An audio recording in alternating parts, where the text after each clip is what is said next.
Hello everyone, my name is Amber. Welcome to my channel, Amber Reads Romance. Today I'm here with another weekly wrap-up.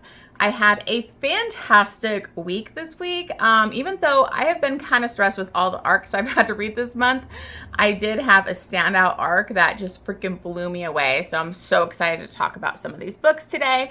So let's quickly get started with my weekly reads.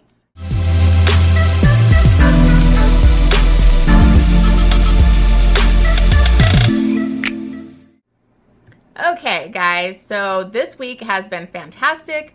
I actually was going through all my books this month, and I have had a lot of 5-star reads, so I've been really lucky.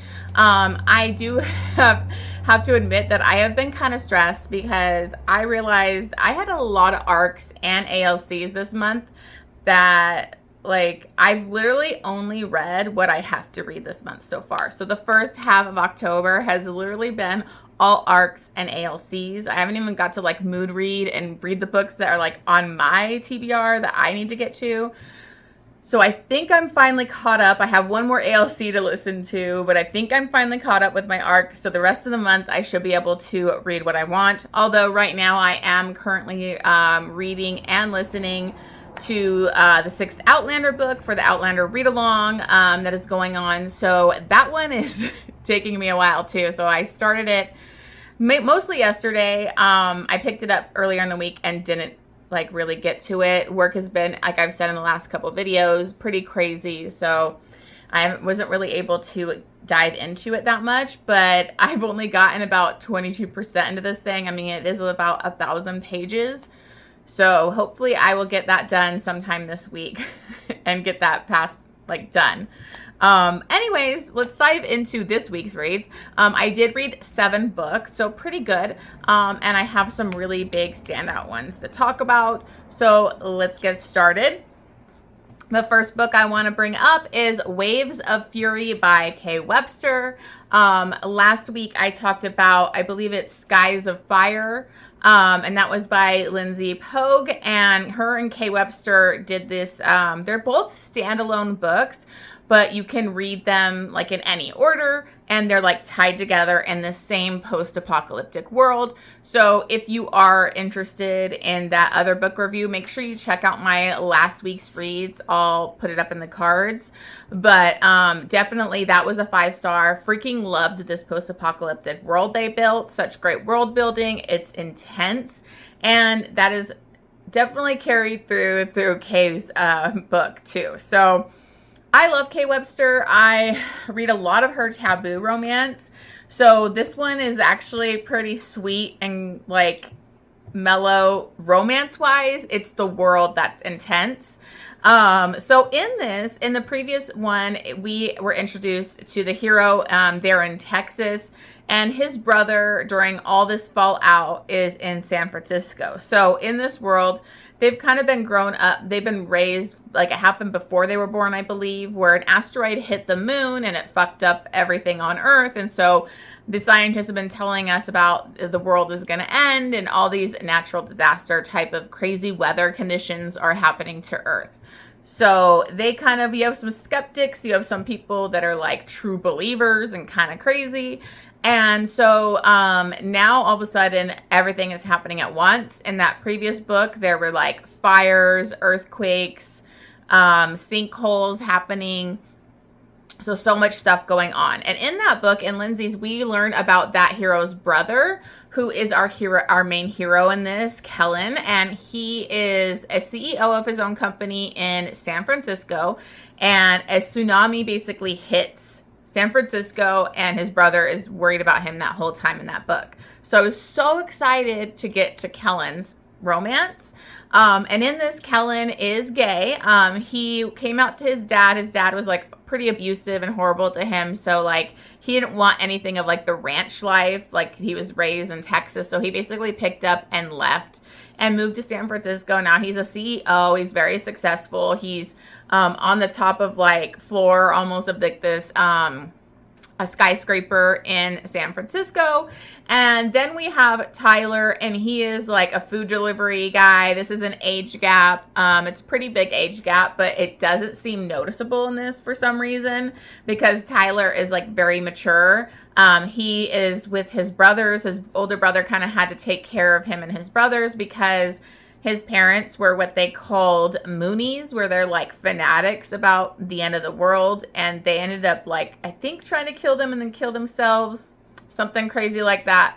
So him and his brothers are extremely close. One of them is like, does kind of deep sea fishing or some kind of fishing thing out on a boat. So on this, what happens in the beginning of this is he's actually doing a delivery to Kellen for food, and he's kind of running late. He gets stuck on an elevator, and so Kellen, by the time he comes up, is kind of an asshole to him, pretty rude. And that's when the tsunami is going to hit here. And so this huge tsunami like comes and basically like wipes out San Francisco. Since they were pretty high up, they survive, but everybody else basically dies. So we have this ragtag kind of motley crew group of survivors that are at the top floor on this. Some of them are kind of an asshole. You know, you always have that asshole in like a post-apocalyptic world or survival. We have one of those here. We have just totally different types of people coming together. And so they're trying to survive, but they're stuck on like the top of this building. It's completely flooded. They don't really have a lot of supplies. How are they going to get out of this building? Is rescue even going to come? Because the whole city has been like basically flooded. And so it's basically their journey. I don't want to give anything away to try and get to a safe place. And where is that safe place? And this road trip and journey leads to a lot of dangerous situations, no supplies, dangerous people, other, kind of weather conditions that it's just a struggle. And so you have Kellen and Tyler, like really, like Tyler is very mature and he's very good, like at intense kind of these kind of situations. So he kind of almost becomes a leader, and so does Kellen. And so they really like bond really quickly, and they start flirting. Like they're literally flirting, and they're like, "Are we flirting right now?" And so it's just very cute. And they had a super sweet romance. I will say there was like basically little to no spice in this. Yeah, there's some stuff, but like for a K. Webster book, that was kind of shocking to me. I don't think it needs it. It was very intense. I was on the edge of my seat. It was very exciting. I love this world building. I think both these books are so well done. I do think you should read Skies of Fire first, then go to K. Webster's, just because, the brother was kind of introduced in that, and you kind of keep wondering what happened to his brother in San Francisco. So I liked it that way, but you can do whatever you want. But I really loved this. Super sweet MM romance. So intense. A lot of crazy stuff happens, and I had a great time. So I also gave this one 5 stars. So both the books in that are 5 stars. This is the Surviving Earth Chronicles. So I wonder if like maybe some other authors could do some more books in this world, because I found it really fascinating, and I would even want to continue their story, because it's not like everyone's happy. You do get a happily ever after and a good stable situation at the end, but it's kind of like anything could happen in this world. Anyways, I'm talking too long about that already, but I definitely highly recommend it, and I'm so thankful that I got to be on the ARC team for this. It's been really nice. The authors have been really engaging, like we have a Discord and everything, so that was really cool. Okay, so next I listened to an ALC, and this is Mr. Heartbreaker by Piper Rayne. I've just started reading this duo. I started Piper Rayne and then also P. Rayne, so I've been enjoying them. This was an audiobook that I think is so fantastic. The audiobook, the narration, it's duet narration with a full cast of characters. So duet narration is where like the man reads the men parts, the woman reads the woman parts, and then but in this we had other side characters with different narrators. So honestly, the audiobook is so well done. I highly recommend. The performance was great. The main narrators were Sean Masters and Aaron Mallon. And then it was featuring J.F. Harding, Connor Craze, Troy Duran, Teddy Hamilton, and C.J. Bloom. So fantastic cast with some of my favorite narrators. So definitely recommend the audiobook. Let me talk about what this book is about. Okay, this is obviously a hockey romance, as you can see. And this is kind of like a one-night stand situation here. We have Rowan and Kylie, and Kylie and Rowan kind of meet at a wedding. It's like she doesn't even know the people at the wedding. She was there for her mom because her mother designed like the wedding dress, and she works for her mom. And so she was kind of in there for her mom. And she kind of is in a bad place at the beginning of this because she had just like caught, I think she just caught, it might happen in the beginning of the story, but she did catch her mom cheating on her dad. And so she was in a really bad place in the beginning of this book because she's like thinks their marriage is a lie and all this kind of stuff. And so you'll see her struggle throughout the book of like, does she even want to do wedding dresses and do all this stuff? So she's having an internal struggle. But in the beginning of this book, she sees Rowan. She knows who he is. He plays hockey. Her brother was actually on a hockey team with him, I think in college, and they were friends. And so she was young, so he didn't know her or anything yet. But when she meets him, she kind of gives him, not really her full name. Her name is Kylie, but she gives him Lee. So kind of a hidden identity thing situation going on here. They end up having a one-night stand. It's intense. They had amazing connection. They were both really into it. And so it's like a one and done situation here, and she sneaks out. But they run into each other at breakfast. And so Rowan's really into her and wants things to continue.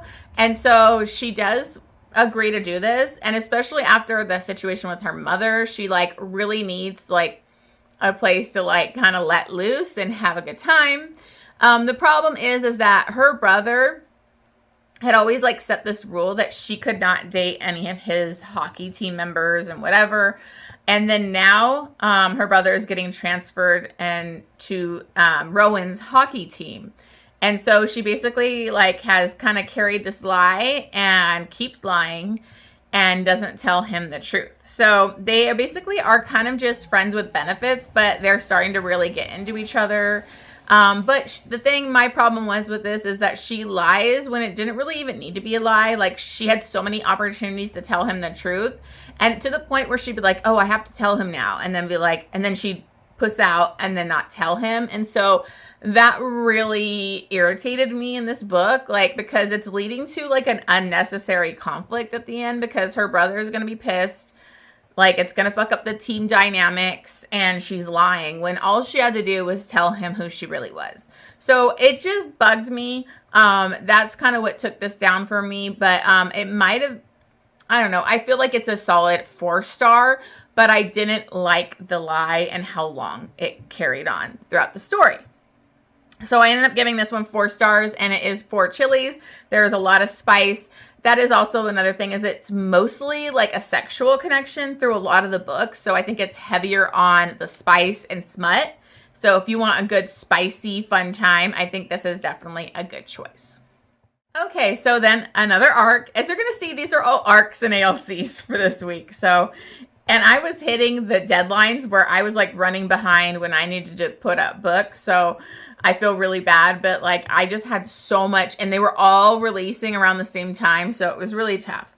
But the next arc that I read was Until Then by Micalea Smeltzer, and I was super excited by this one because I read 1111 earlier this year, and it was a really cute small town older woman younger man romance, and I fucking loved it. And the sister that is of that heroine, I loved her character in that book, and there was kind of a hint to who the romance could be with, so I was hoping that we would get her book, and Micalea did. I think she even said, like, her fans basically encouraged her to do this because we all wanted it.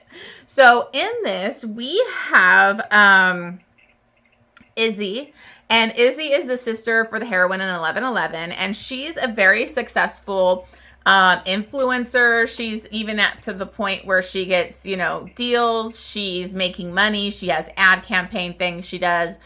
In the beginning of this, she actually is doing an interview on red carpet, and she's interviewing like a big star, think like Taylor Swift status. And she's doing it for a different like company. They have her do it, and they just kind of gave her questions that she didn't proofread. She didn't check them ahead of time, and she had to ask these really invasive, rude, kind of horrible questions to the star, and she's pissed. So, of course, think of T Swift fans, like how they come at you. Like, she gets gone after fast, even though she did like do an apology to that pop star, like, you know, said that was all her fault because she should have checked them ahead of time. But as you can see where we're going with this, she ends up getting canceled, where she's losing like millions of her subscribers or followers.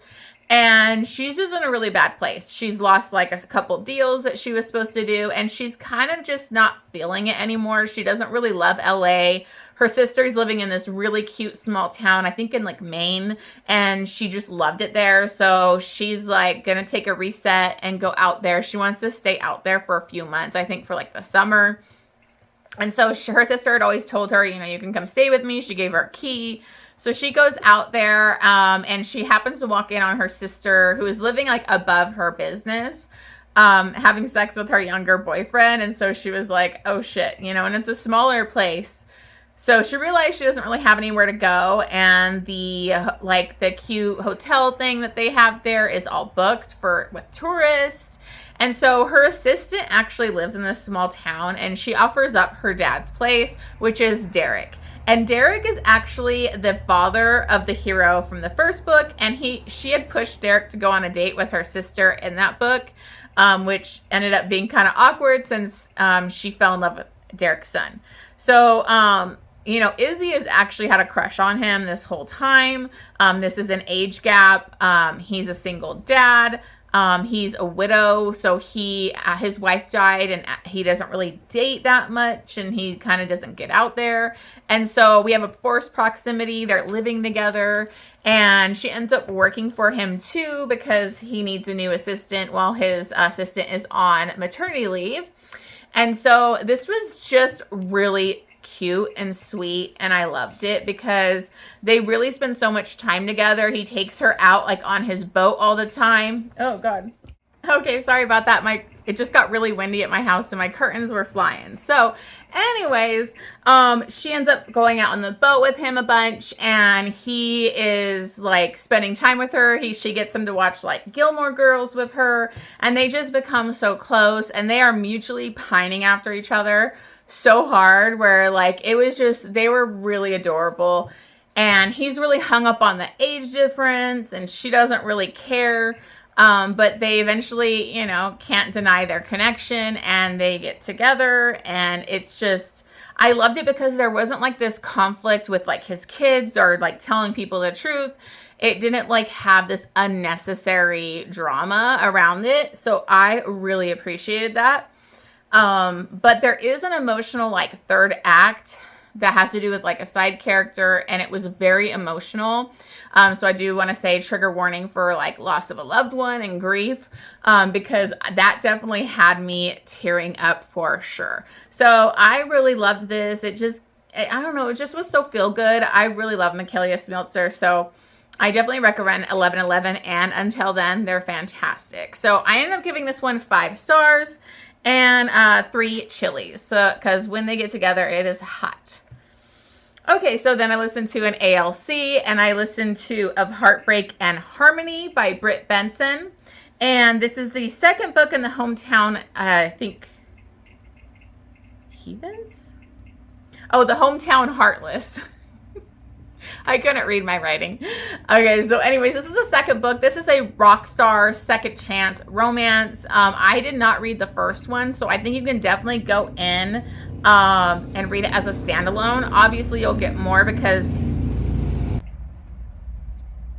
sorry about that, we just had 20 motorcycles go by. It happens every weekend up here. Anyways, okay, yeah, so it was a rock star romance. I think you can definitely read it as a standalone because, you know, it does have history between him and the lead singer of his band, but you're kind of given all that info. But it could be better if you've already read that one to have more of the dynamics of the band and like his relationship with her.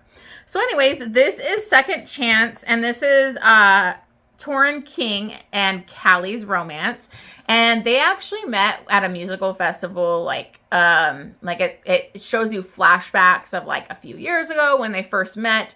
He has had a very toxic relationship with the lead singer of his band, and like they're just always on again, off again. They're just not very good for each other. A lot of drug issues, of them, and chaotic situations. So he ends up meeting Callie at this festival, and they really hit it off and kind of have this amazing few days together. But things don't end very good, especially for Callie, and she ends up really hating him and his band. So we jump to, 3-4 years later, and she is actually living with her mom and her sister. Her mom, I think, had a stroke or something like that, where she has she needs a lot of medical care and attention. And so she's working a couple jobs and really struggling to take care of them. And she happens to actually fully run into Torrin. She's chasing down her sister's dog and accidentally since she was running so fast, and her sister had named the dog Torrin King. So she was screaming Torrin King, running after the dog. And so she literally gets kind of knocked down by one of his bodyguards because they think she's a crazy fan. So it's a funny meet cute thing, even though they already met before. But he doesn't even recognize her. And in this, he doesn't even really remember her from that time. So the media kind of saw this. There was a bunch of pictures of that and people thinking maybe are they together, just weird stuff like that. And his lead singer, Sav, is actually being stalked again. And anytime there's hints of them being together, the stalking gets worse. So the PR team kind of comes up with this idea, hey, let's get a fake girlfriend for you. And so they kind of pick out that girl because she was, Callie, since she was already seen in the media. And so he basically offers her to be his fake girlfriend, and she's kind of shocked because he doesn't even know who she is and remember her. So she's kind of pissed, but doesn't say anything. And they offer her a lot of money to do a fake girlfriend situation while they're on their tour. And so she agrees to do that, and she ends up going on tour with them. And so they end up having a pretty crazy connection. He doesn't know who she is, but she definitely remembers him and has a lot of history and anger about it. So it's kind of that road trip, rock star, hate to love kind of thing. It doesn't take him long to remember who she is. And let's just say she was actually more important to him than she thought. So it's kind of their relationship and them starting fresh. I will say that I really loved this one. I usually don't like rock star romance. I just always feel like they come off as womanizers and a lot of drug use, and it just kind of gets it's the same to me. So I usually don't really love rock star, but I really love this. I thought it was a lot more emotional, and this one had an emotional set situation at the end too. But I thought this was so good. This boy is obsessed and he's so devoted to her, and I just really loved them. She was also a musician, and her band didn't make it for certain reasons, and then so she definitely has that connection with music to him. And there is an MFM situation that happens that was so hot. So I definitely recommend this. So I did listen to this audiobook, and it was duet narration, and it had one of my favorite narrators, Stephen Dexter. He is one of my favorite. Ever since I listened to him do Choosing Theo, I love him. So it has Stephen Dexter and Stella Hunter, and the audiobook was so well done. They even had music of them singing together near the end. And it was just more of an emotional, really good second chance rock star romance. So I ended up giving this one 5 stars and 4 chilies because it is spicy. I mean, that MFM scene alone, it was hot. So definitely loved it. Okay, so then I read another arc. What a surprise. And I read Jagger Cole's new release, Emperor of Rage. And this is, I don't remember what the series is called because for some reason he's not having it under the series in Goodreads. But it's in his new series that's set with Yakuza, which I love. I don't read a lot of Yakuza, so I really love that. And this is Mal and Freya's romance. And Mal is actually Kenzo's cousin. Because Kenzo, I think, is half Japanese. And then I can't remember if he was half Swedish or I can't remember. whatever. So he has a cousin, Mal, so he's not actually Japanese, but, you know, he's a white guy, but he's actually in the Yakuza because he's kind of a right-hand man to Kenzo. And he's pretty lethal. He's known for being cold and lethal. Like, he kills with, you know, a sword and everything. Like, he's pretty badass. But he has a very tragic history. His family was massacred. He was, like, basically the sole survivor, and he was taken in by his, like, Nazi, like, grandpa, who was very abusive and, like, tortured him. And so his story is insane. And we also have Freya, and she is the best friend to the heroine from the first book, who ends up getting an arranged marriage with Kenzo. And she actually grew up, she actually escaped from her pretty evil, like almost mafia type father and brother, and she was like living on streets with her best friend, and they got adopted by the head of the Bratva into like his family. And so she's works for the head of the Bratva, and she, like, looks at him as like a father figure. And she's also an excellent hacker. The interesting thing about Freya is she kind of dresses goth. She's like badass goth kind of chick, but she also has a skin condition where she's allergic to the sun. So she can't have any contact in the sun. So she kind of lives more at night and has a different schedule.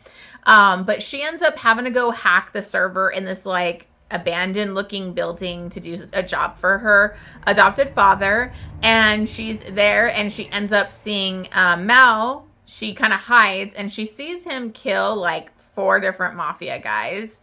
And he's in a mask though, so she doesn't know who he is. And he sees her and he sees something in her. For some reason, he does let her go.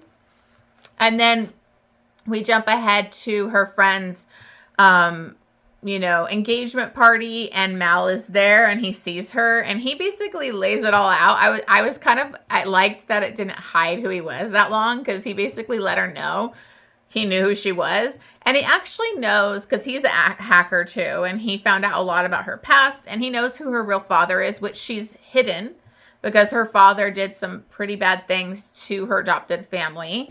So they don't know who she really is, and that she had ties to that guy, to her dad.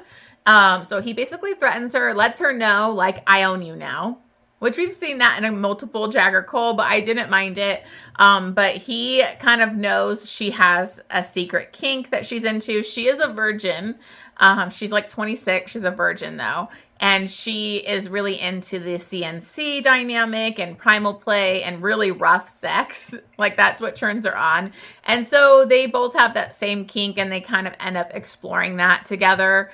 But things happen. There's a lot of stuff that we're going back in time to, like, stuff that's happening in that first book and seeing what they went through during that time. And then we end up going to Japan, and stuff goes on down there. But I really love this one. And I want to say that my issue with the last few Jagger Coles, or at least I've been noticing it more, that I've just been getting every single one of his arcs, is that he does very good sex, and it's very dominant sex and exciting, amazing mafia storylines, but he doesn't really have like love, an emotional connection, more intimacy in the romances, and it's just kind of fell flat a little bit with me. And this one, I felt, handled it so much better, because these two really like each other. They start to get to know each other. They spend so much time together. They break down walls and have so many intimate moments of like talking about their past.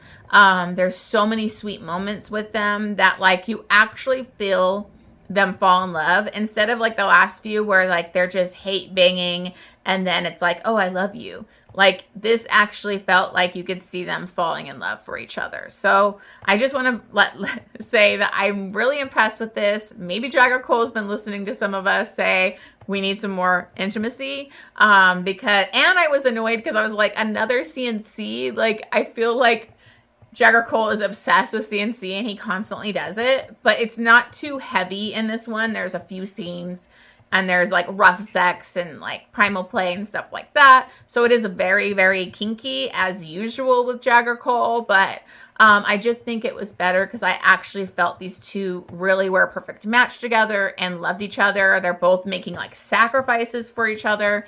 And the third act is insane as usual. Like Jagger Cole has amazing mafia romance with good plot, good mafia dynamic, like plot going on.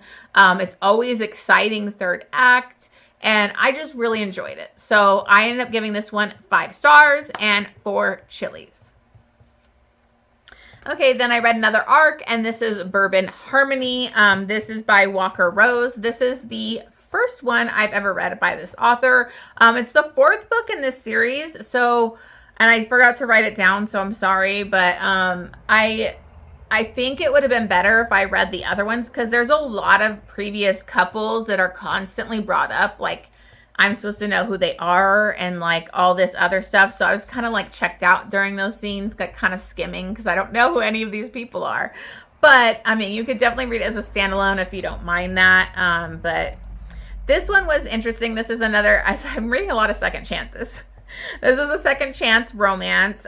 These two were high school sweethearts. So we have Reese and June, and they were high school sweethearts. They were planning to move to Nashville together because June wants to be a famous country singer. She's a really talented artist and songwriter. I was getting more like T Swift vibes in this too because she's like really into writing her own songs, and she has a lot of like later in the book she has a lot of her music is based off of her breakup songs, which we know Taylor Swift is well known for. So they're about to go to Nashville, but right when they're gonna leave, he basically breaks it to her like he can't go. His father is dying and he needs to stay there to work on their ranch and help his father. And she's pretty devastated and like almost talking about not going. And this is where he kind of like lies to her and tells her he'll come later.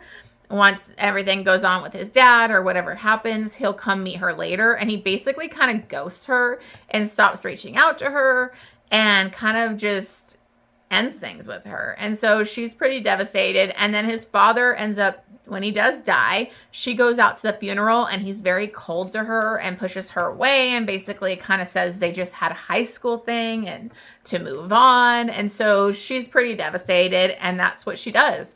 So she ends up becoming a super successful, she's a rising country singer. She's like toured with a bunch of people. She's had tours, but she's about to have her own like stadium tour. So she really needs to write a new album. And a lot of stuff has gone down where she was betrayed by her manager and she's pretty devastated. She's dated some horrible guys that like cheated on her publicly. And so she's kind of in a bad place and having issues writing music. So she goes back to her hometown. She has like a cabin out there that she just wants to stay there to write her music. Her car breaks down in the middle of a storm, and Reese is the one that shows up to help her, and he has his daughters with him because he did end up getting married too, which was devastating for her.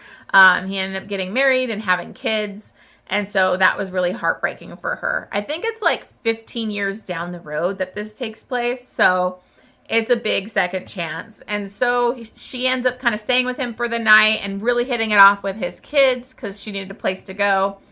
And she kind of offers to do guitar lessons with his daughters.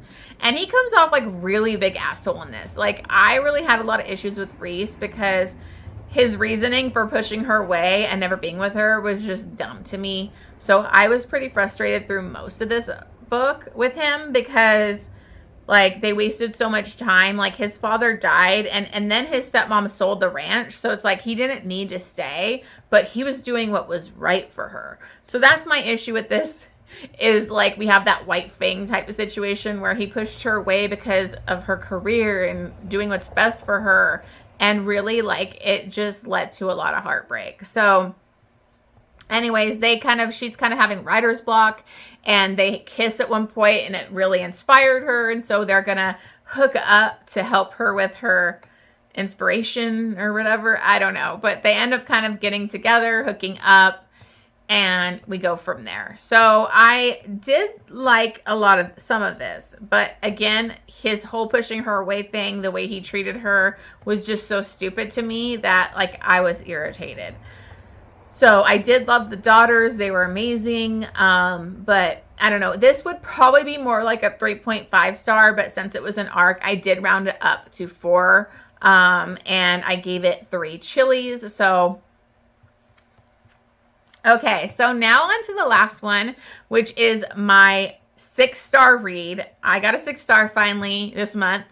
And this book blew me away. This is an arc. I read Shattered Dreams by Natasha Madison, and I've never read this author before, and I don't know where I've been sleeping, where I don't know who this author is, because I fucking loved this book. I could not put it down. I was up like super late at night, but I like had to force myself to go to bed.